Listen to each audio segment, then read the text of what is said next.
তুমি রমজান এলে রাখো না রোজা, দিনকে করো আঘাত, পয়সা করির নেই তো অভাব, দাও না তো যাকাত। তুমি ইমানদারির বড়াই করো, নেই তোমার ইমান, ইমানদারির বড়াই করো, নেই তোমার ইমান। তুমি কেমন মুসলমান, তুমি কেমন মুসলমান, কেমন মুসলমান, তুমি কেমন মুসলমান। তুমি সুদের টাকায় প্রাসাদে গড়ো, ঘুষও ছাড়ো না, দিন দুঃখী না খেয়ে মরে খবর রাখো না।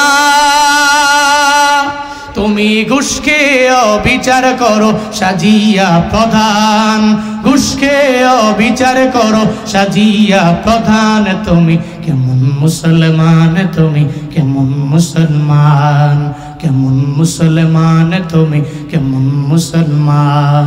তুমি নবীর উম্মত দাবি করো, সুন্নাহ মানো না, নবীর অপমানে তোমার হৃদয় কাঁদে না, ঠিক কি না? তুমি নবীর উম্মত দাবি করো, সুন্নাহ মানো না, নবীর অপমানে তোমার হৃদয় কাঁদে না। তুমি বিজাতীয় সংস্কৃতিতে সপেছো পরাণ, বিজাতীয় সংস্কৃতিতে সপেছো পরাণ। তুমি কেমন মুসলমান, তুমি কেমন মুসলমান, কেমন মুসলমান, তুমি কেমন মুসলমান। নামাজের সাথে নাই পরিচয়, মানো না কোরআন, নামাজের সাথে নাই পরিচয়, মানো না কোরআন। তুমি কেমন মুসলমান, তুমি কেমন মুসলমান, কেমন মুসলমান, তুমি কেমন মুসলমান, ঠিক কি না? وكرم وعلمه من البيان ما لم يعلم، فسبحان الذي لا يحصى امتنانه باللسان ولا بالقلم. ونشهد أن لا إله إلا الله وحده لا شريك له، لا ضد له ولا ند له ولا مثل له. ونشهد أن سيدنا وسندنا وحبيبنا وحبيب ربنا وطبيبنا وطبيب قلوبنا ومولانا محمدا عبده ورسوله، صلى الله تعالى عليه وعلى آله وأصحابه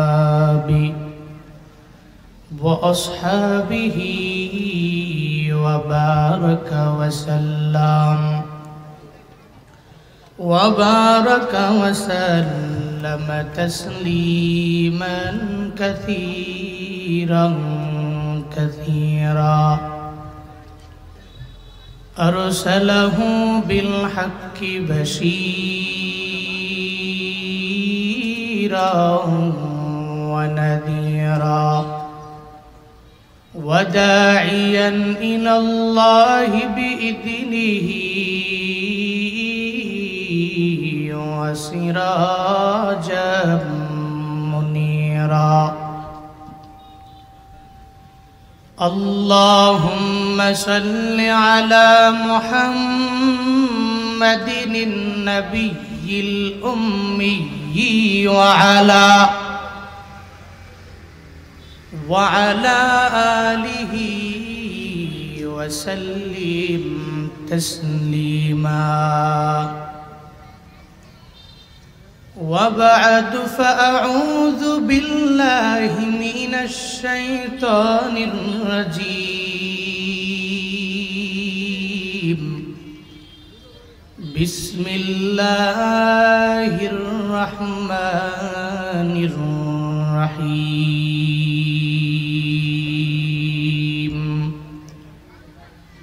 يسألونك عن الساعة أيان مرساها فيما أنت من ذكراها إلى ربك منتهاها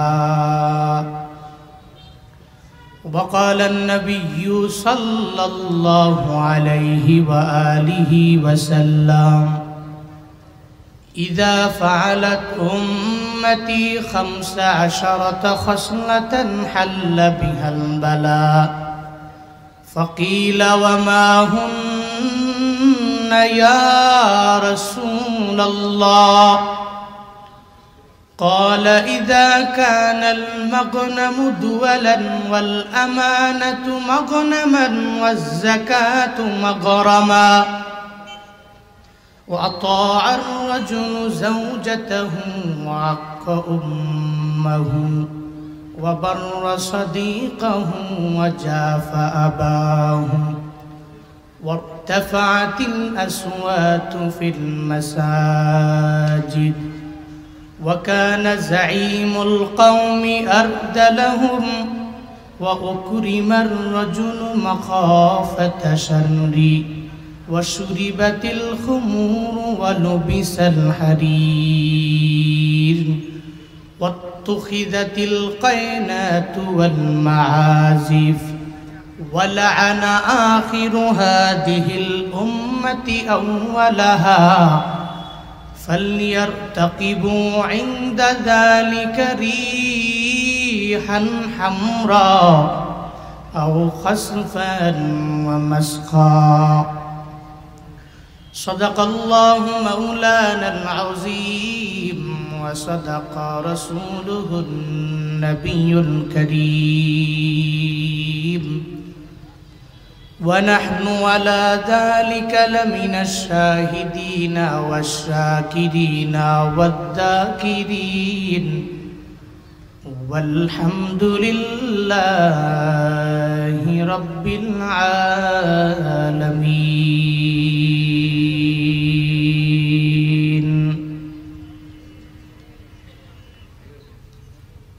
कौनैन का मुख्तार खुदा तुमको बनाया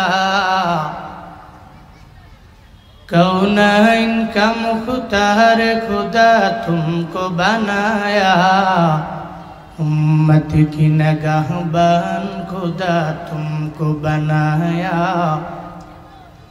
उम्मत की नगहबान खुदा तुमको बनाया या रब मेरे आँखों में समा जाए मदीना या रब मेरे आँखों में समा जाए मदीना मुद्दत से मेरे दिल में तमन्ना है मदीना मुद्दत से मेरे दिल में तमन्ना है मदीना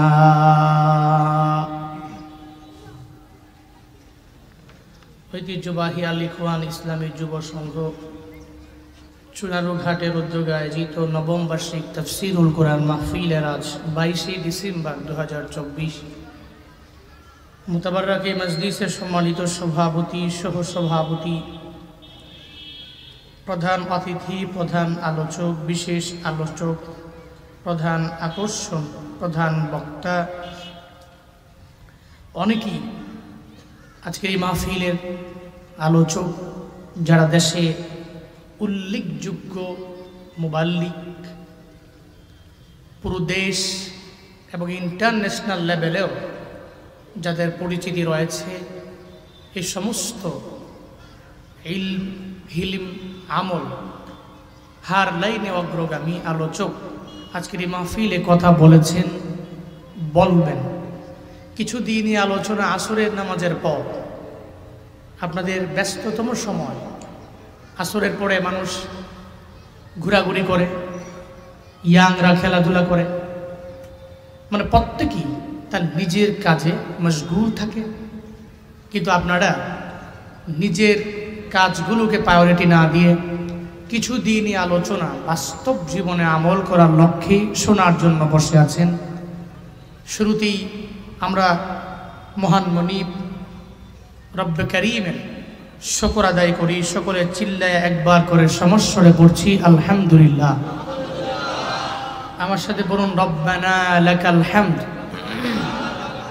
হামদান কাসীরান তাইয়িবান মুবারাকান ফি ইয়া রাব্বি লাকাল হামদু কামা ইয়ানবাগি লিজালালি ওয়াজহিকা ওয়া আযীমি সুলতানিকা লাকাল হামদু বিল কুরআন লাকাল হামদু বিল ইসলাম লাকাল হামদু বিল ঈমান। এই যে একটা জুমলা পড়লাম, একটা বাক্য পড়লাম, প্রশংসা করলাম কার? আরো জোরে বলতে হবে কার? রবের প্রশংসায় লাভ না লস? লাভ কয় বছর? 5 বছর, 10 বছর? দুনিয়ার মানুষের গুণকীর্তন করলে ধরলাম 5 বছর লাভ, আর না হয় আর একটু বাড়াইয়া ধরলাম 10 বছর। এরপরে সর্বোচ্চ লেভেলের জুলুম কইরা মাইরা পিটায়া জেলে ঢুকায়া ধরলাম আরো 6 বছর। দুনিয়ার মানুষের গুণকীর্তন করলে লাভ 16 বছরের। এরপরে কোনো লাভও নাই, যার গুণগান গাইলাম হেও নাই। কাউরি মনে হয় আর ল্যাম্প দিয়ে হারিকেন দিয়ে খুঁজে পাওয়া যায় না। কিন্তু রবের গুণকীর্তন করে যদি রবকে বন্ধু বানানো যায়, পৃথিবীর সমস্ত মানুষগুলো ছেড়ে গেলেও আপনার রব আপনাকে ছেড়ে যেতে পারে। যেটা নবীজিকে আল্লাহ পাক এনশিওর করেছেন যে ব্যাপারে সূরাত ওয়াদ-দুহা, মা ওয়াদ্দাআকা রাব্বুক ওয়া মা ক্বালা। পৃথিবীর সমস্ত মানুষেরা বলুক যে আপনার রব আপনাকে ছেড়ে গেছে। নবী যেটা কসম করলাম, আপনাকে বললাম মা ওয়াদ্দাআকা রাব্বুকা ওয়া মা ক্বালা, আপনার রব জীবনে কোনোদিন তাদের বলার কথায় আপনাকে ছেড়ে যেতে পারে। এজন্য নবীর উম্মতেরও চিন্তা নাই। নবীর উম্মতেরাও যদি রবকে বন্ধু বানায়, রবের ক্লোজ বান্দা যদি হতে পারে, তাহলে নবীর উম্মতেরও কোনো চিন্তা। কারণ বন্ধুকে, জোরে বলতে হবে বন্ধুকে। এই জন্য আমরা আল্লাহর প্রশংসা করব, রবের গুণকীর্তন করব, রবকে বন্ধু বানাবো। আল্লাহ আমাদের সবাইকে তৌফিক দান করেন। সকলেই পড়ি আমিন। আপনারা দিনে তো রাতের বয়ানের মজা একরকম, দিনের বয়ানে কইরাও মজা একরকম, শুই না মজা আর একরকম। রাতের সাথে দিনের কোনোভাবেই আপনি মিল করতে পারবেন না। যেরকম বক্তাও মিল করতে পারে না, শ্রোতারাও শুই না রাতের মতো সেই ফিল পায় না, অবশ্যই পায় না। কারণ কোলাহল যুক্ত পরিবেশ, আপনার ডানে বামে পেছনে সামনে অনেক সাউন্ড। এই জন্য সব মিলিয়ে একটু জোরে আওয়াজ দিলে আমার কাছে ভালো লাগবে। আপনারা দুপুরে খাইছেন তো নাকি? খাইছেন তো নাকি? শক্তি কি আছে না দৌড় দিছে? শক্তি আছে? গতকাল রাতে মাহফিল করছেন না শুনছেন? করেনও নাই, শোনেনও নাই। এজন্য শক্তি আপনাদের বেশি, অনেক বেশি। সকলে একটু চিল্লায়া পড়ি সুবহানাল্লাহ। আরো জোরে একবার করে পড়ি আলহামদুলিল্লাহ। আরো জোরে চিল্লায়া একবার আল্লাহু আকবার। কি গুনাহ হইল নাকি? কষ্ট পাইছেন নাকি? আমি সূরাত আন-নাজিআতের 42, 43, 44 এই 3টি আয়াতে কারিমা তিলাওয়াত করেছি খুতবায়। তিরমিজি শরীফের 2210 নম্বর হাদিসটি পড়েছে। আল্লাহ তৌফিক দিলে মাগরিব প্রতিবন্ধকতা, মাগরিব পড়তে হবে, আজান হবে এবং নির্ধারিত টাইমে আজান অবশ্যই দিতে হবে, নির্দিষ্ট টাইমে অবশ্যই নামাজ পড়তে হবে। বিধায় যতক্ষণ সামনের সময় আছে কিছু দিনই আলোচনা আমরা মুযাকারা করি। আল্লাহ আমাকে আপনাদের সবাইকে তৌফিক দান করেন। পৃথিবীতে থাকা যাবে না, এদিনটা শেষ এমন নয়। এদিন তো ছোট, এটা ফানিয়া, আর আখিরাত তো বাকিয়া। দুনিয়াটা হলো ধ্বংসের, এটা ধ্বংস হয়ে যাবে, কিন্তু আখিরাত এটা ধ্বংস নাই, এটা বাকিয়া, এটা বাকি থাকবে। এখানে কেউ যদি জান্নাতে যায় তো খালিদিনা ফিহা, অনন্তকাল থাকবে। জাহান্নামে গেলেও অনন্তকাল থাকবে, নির্দিষ্ট কোনো সময় নাই। এই জন্য কিয়ামত, হাসর, মিজানের দাড়িপাল্লা, পৌলসেরা, জান্নাত জাহান্নাম, এ বিষয়ে আমাদের ঈমান আছে বলেই তো আমরা ঈমানদার। কিন্তু এ বিষয়ে তো হিন্দুরা মানে না, খ্রিস্টানরা মানে না, ইহুদিরা মানে না। এরা কিয়ামত, দুনিয়ার পরে যে কিয়ামতের একটা আছে, এ ব্যাপারে এরা মানে না। এই কারণেই এরা তো মুসলিমও নয়, এরা মুমিনও নয়, এরা ঈমানদার নয়। মায়ান নবী রাহমাতুল্লিল আলামিন দাওয়াত দিতে লাগলেন,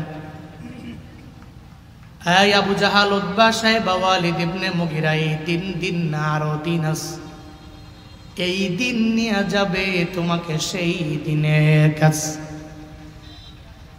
মায়ান নবী দাওয়াত দিতে লাগলেন, হাসরের ময়দান একদিন কায়েম হবে, রবের বিচারের কাঠগড়ায় তোমার আমার সবার দাঁড়ানো লাগবে। এ ব্যাপারে নবী যখন বয়ান করতেছেন, একটা পর্যায়ে নবীর উপরে আল্লাহ পাক সূরাতুল কারিয়া নাজিল করলেন। নবী পড়তে লাগলেন, আল কারিয়াতু মাল কারিয়াতু ওয়া মা আদরাকা মাল কারিয়া ইয়াউমা ইয়াকুনুন নাসু কাল ফারাশিল মাবসুস। মায়ান নবী বলতে লাগলেন, এই মক্কার বড় বড় কাফিরেরা, মনে করতেছো দুনিয়া শেষ হয়ে যাবে, রবের বিচারের কাঠগড়ায় তোমার আমার সবার দাঁড়ানো লাগবে না, এই চিন্তা নিয়ে আগে যাও।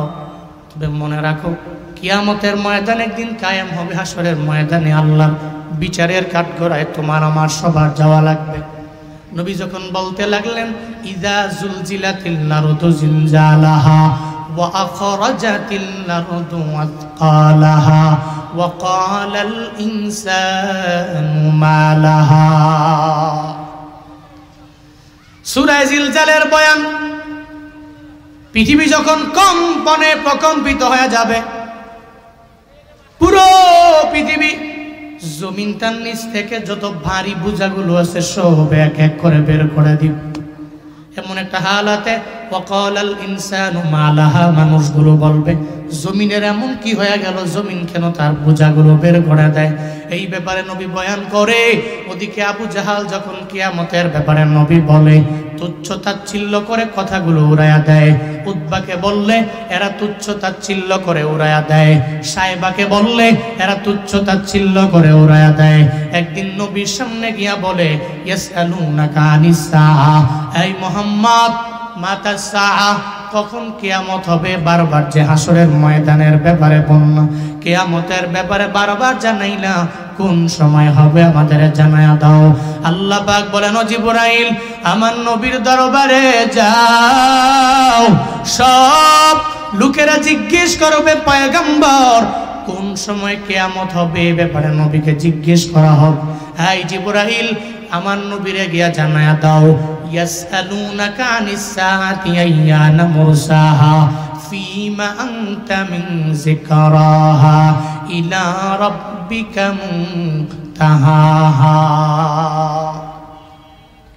ও জিবরাইল, আমার নবীর কাছে যাও, মানুষ জিজ্ঞাসা করবে কোন সময় কিয়ামত হবে। আইয়ানা মুরসাহা, মুরসাহা এর মানে হলো কোন সময় নোঙ্গর ফালানো হবে। যেমন নৌকা, একটা নৌকা নদী দিয়া যায়, নোঙ্গর কোন জায়গায় ফালানো হবে ওই ব্যাপারে মাঝি জানে। মাঝি যেই জায়গায় নোঙ্গর ফালাবে ওই জায়গায় নৌকা অটোমেটিক বন্ধ হয়ে যাবে। কাফেররা যায় বলে, মুহাম্মদ, তোমার এই দুনিয়ার রব তো তুমি বলো তোমার আল্লাহ, কোন সময় এই কিয়ামত হবে, দুনিয়াটা বন্ধ হয়ে যাবে, স্টপ হয়ে যাবে, এ ব্যাপারে তোমার জানা থাকলে তুমি আমাদের জানায়া দাও। আল্লাহ পাক বলেন, নবী আমার, এই নোঙ্গর কোন সময় আমি আল্লাহ ফালাইব, আমি আল্লাহ ইসরাফিল রে কোন দিন বলবো, ইসরাফিল সিংহার মধ্যে ফুৎকার দিয়া দাও, এই ব্যাপারে নবী আপনি জানেন না। আপনাকে আমি আল্লাহ সে জ্ঞান দেই নাই, ওই জ্ঞানে জ্ঞানী আমি আল্লাহ আপনাকে বানাই নাই। আপনার ভিতরে তো হাসরের ময়দান কোন দিন কায়েম হবে ওই ব্যাপারে আপনার জানা নাই পয়গম্বর আমার। ইলা রাব্বিকা মুনতাহাহা, এই ব্যাপারে নোংর কোন জায়গায় ফেলানো হবে আপনার রব জানে। আপনার রব ছাড়া এই দুনিয়ার কেউ কিয়ামতের ময়দান কোন দিন কায়েম হবে বলতে পারবে না। ও আল্লাহর বান্দারা, কিন্তু মাঝে মাঝে দেখবেন ইউটিউবের মধ্যে শায়েক নিজের দাবি কইরা দেখবেন রুমাল টুমাল লাগায়া ইউটিউবে এইসব মানুষে বলে 30 সালে কিয়ামত হবে, 35 সালে কিয়ামত হবে, 40 সালে কিয়ামত হয়ে যাবে, 50 সালে কিয়ামত হবে। যেই জায়গায় মায়ার নবী নিজেও জানে না, নবীও বলতে পারে না, আল্লাহ পাক নবীরে পর্যন্ত ওই জ্ঞানী বানান নাই। ওই জায়গায় কোনো আলেম যদি বলে 30 সালে কিয়ামত হয়ে যাবে, এর মানে বোঝা গেল ও ভণ্ড প্রতারক ধোঁকাবাজ ছাড়া কিছুই হতে পারে না, ঠিক কিনা? আল্লাহ পাক বলেন, ও পয়গম্বর, আমি আল্লাহ তো আপনারে এমন জ্ঞানী বানাই নাই, আপনার রব জানে, কেউ জানে না। হাসরের ময়দান কোন দিন কায়েম হবে এই ব্যাপারে শুধুমাত্র আমার আল্লাহ জানে, কেউ জানে না। এখন বুঝবো কি করে কোন সময় কিয়ামত হবে? ওই আলামতগুলো দেখে দেখে এরপরে মনে করবা হয়তো কিয়ামত সন্নিকটে হয়তো চলে আসছে। ওই আলামত দুই প্রকার, আলামতে কুবরা, আলামতে সুগরা। মদিনাওয়ালা নবী আলামতে সুগরার ব্যাপারে নবী জানায়া দিয়েছে। তিরমিজি শরীফের 2210 নম্বর হাদিস রাহমাতুল লিল আলামিন বলেন, ইদা ফাআলাত উম্মতি 15 খাসলাতান হাল্লা বিহাল বালা। নবীজি বলেন, ইদা ফাআলাত উম্মতি 15 খাসলা হাল্লা বিহাল বালা। এই সাহাবীরা, যখন দেখবা আমার উম্মতের ভিতরে এই 15টা খাসলত চলে আসছে, হাল্লা বিহাল বালা, এদের উপরে বিপদ পতিত হবে, এরা মুসিবতে পড়বে, বড় বড় বিপদে পড়বে। সাহাবায়ে কেরাম বলে, ফাকিলা ওয়ামা হুন্না ইয়া রাসূলুল্লাহ, সেই 15টা আলামত কি? এই ব্যাপারে আমাদের জানা নাই, নবী আপনি বলেন না। মায়ান নবী বলেন, ইজা কানাল মাগনামু দুআলা, গনিমতের মাল নিজের মাল মনে করবে, মালটা গনিমতের, কিছু ব্যক্তিগত মাল মনে করবে। ওয়াল্লাহ মানাতু দুআলা, এরপরে এরা এমন হয়ে যাবে আমানত মাগনামা, আমানতের টাকাগুলো নিজের মাল মনে করবে, গনিমতের মাল নিজের মাল, আমানতের মাল মনে করবে নিজের মাল। এমন একটা হালত হয়ে যাবে, টেন্ডারবাজি সমাজের মধ্যে এত পরিমাণে বেড়ে যাবে, আমানতের টাকা তো তার টাকা না, অন্যজনের টাকা, কিন্তু আমানত রাখার পরে খায়ান হয়ে যাবে, খেয়ানতকারী হয়ে যাবে। একটা সময় তো এমন ছিল 1 কোটি টাকা বাজেট হয়ে গেল, টেন্ডারবাজি কইরা 20 লাখ টাকার কাম করে, বাকি 80 লাখ নিজের অ্যাকাউন্টে ঢোকায়, ঠিক কিনা? 1 কোটি বাজেট, 20 লাখ 10 লাখের কাম কইরা সব ভাগ বটোয়ারা বন্টন কইরা নিজের ব্যক্তিগত অ্যাকাউন্টের ভিতরে ঢুকায়। এটা একটা সময় ছিল। ইজা কানাল মাগনামু দুআলা ওয়াল আমানাতু মাগনাম, এর আমানতের টাকাগুলো অন্যের মাল মনে করতো নিজের মাল। যদি নিজের মাল মনে না করতো তাহলে এক একজন তো 100 কোটি, 1000 কোটি, 2000 কোটি, 10,000 কোটি, 15,000 কোটি, 20,000 কোটি বেগম পাড়ায় বাড়ি বানাতে পারে না, চিল্লা কাও ঠিক কিনা? এরা মনে করলো জনগণের মাল তো এটা নয়, এটা আমার মাল, আমার ব্যক্তিগত মাল। নবীজি বলছেন, আমার উম্মতের ভিতরে যখন 15টা খাসলত দেখবা তখন বালা আসবে, মুসিবত আসবে, বড় বড় বিপদের মধ্যে এরা পড়বে।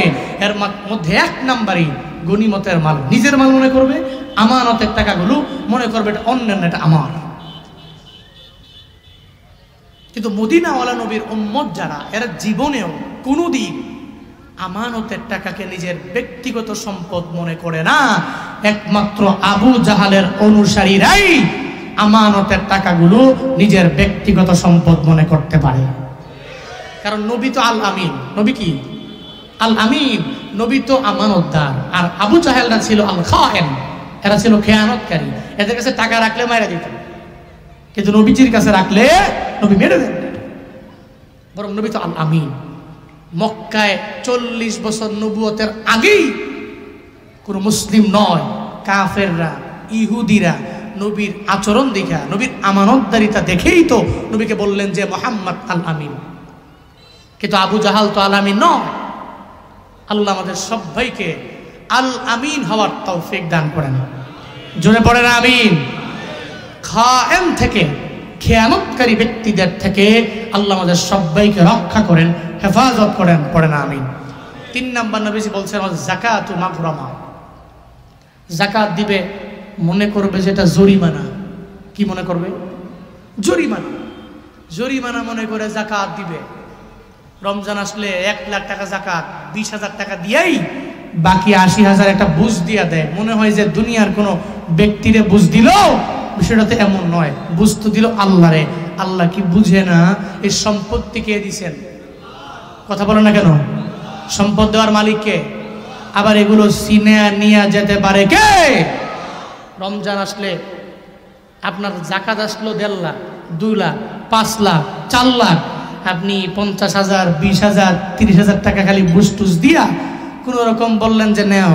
বুঝটা দিলেন কারে? ইমামেরে, খতিবেরে, ধোকা দিলেন গরিবেরে? না, আপনি নিজেই তো ধোকার মধ্যে পড়ে আছেন। কারণ যাকাত তো আপনার উপরে ফরজ, এটা তো ফরজ বিধান। আপনি যে মুসলমান, এটা আপনার পরিচয় যে মুসলমান কোনোদিন জীবনে কোনোদিন যাকাতকে জরিমানা মনে করতে পারে না। ও মনে করে সম্পদ আল্লাহ দিয়েছেন, আল্লাহর দেওয়া সম্পদ থেকে আমি 1 বছর পরে পরে আল্লাহ যা দিয়েছেন আমি শতকরা 2.5 টাকা আমি আল্লাহকে ওয়াস্তে, আল্লাহ রাস্তায় যারা যাকাত প্রাপ্য এদেরকে আমি দিয়ে দিব। এটা মুসলমানের কাজ, এটা মুসলমানের কন্টিনিউ ওয়ার্ক। তুমি রমজান এলে রাখো না রোজা, দিনকে করো আঘাত, পয়সা করির নেই তো অভাব, দাও না তো যাকাত। তুমি ইমানদারির বড়াই করো, নেই তোমার ইমান, ইমানদারির বড়াই করো, নেই তোমার ইমান। তুমি কেমন মুসলমান, তুমি কেমন মুসলমান, কেমন মুসলমান, তুমি কেমন মুসলমান। তুমি সুদের টাকায় ফাসাদে গড়ো, ঘুষও ছাড়ো না, দিন দুঃখী না খেয়ে মরে খবর রাখো না। তুমি ঘুষকে অবিচার করো সাজিয়া প্রধান, ঘুষকে অবিচার করো সাজিয়া প্রধান। তুমি কেমন মুসলমান, তুমি কেমন মুসলমান, কেমন মুসলমান, তুমি কেমন মুসলমান। তুমি নবীর উম্মত দাবি করো, সুন্নাহ মানো না, নবীর অপমানে তোমার হৃদয় কাঁদে না। ঠিক কি না? তুমি নবীর উম্মত দাবি করো, সুন্নাহ মানো না, নবীর অপমানে তোমার হৃদয় কাঁদে না। তুমি বিজাতীয় সংস্কৃতিতে সপেছো পরাণ, বিজাতীয় সংস্কৃতিতে সপেছো পরাণ। তুমি কেমন মুসলমান, তুমি কেমন মুসলমান, কেমন মুসলমান, তুমি কেমন মুসলমান।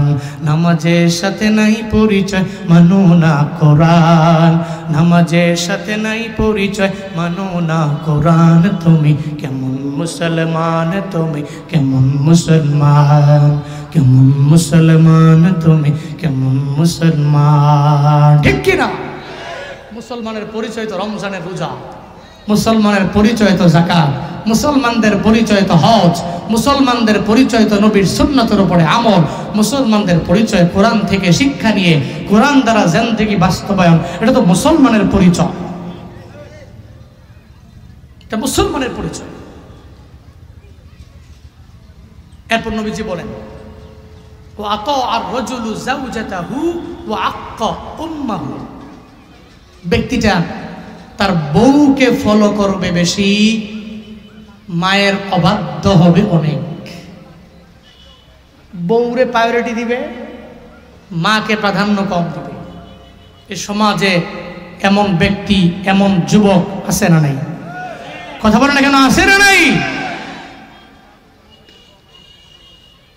বউরে এমন ভাবে প্রায়োরিটি দিয়ে দিবে মনে হয় মায়েরে প্রায়োরিটি দেয় না। ঢাকা থেকে চাকরি করে বাড়িতে আসার পরে বউ যখন গিয়া বলে, তোমার মায়ে তো ভালো না। কি করছে বলো? আমার মায়ে, তোমার মায়ে তো আমারে প্রতিদিন প্রতি রাতের বেলা খালি পেড়ার মধ্যে রাখে, মায়ে ভালো না। আর গ্রামের বাড়িতে থাকতে পারবো না, আমার শহরের মধ্যে বাড়ি কইরা নিয়ে যাও, এটা বাসা ভাড়া নেও, ওই বাসা ভাড়া কইরা আমারে নিয়ে যাও।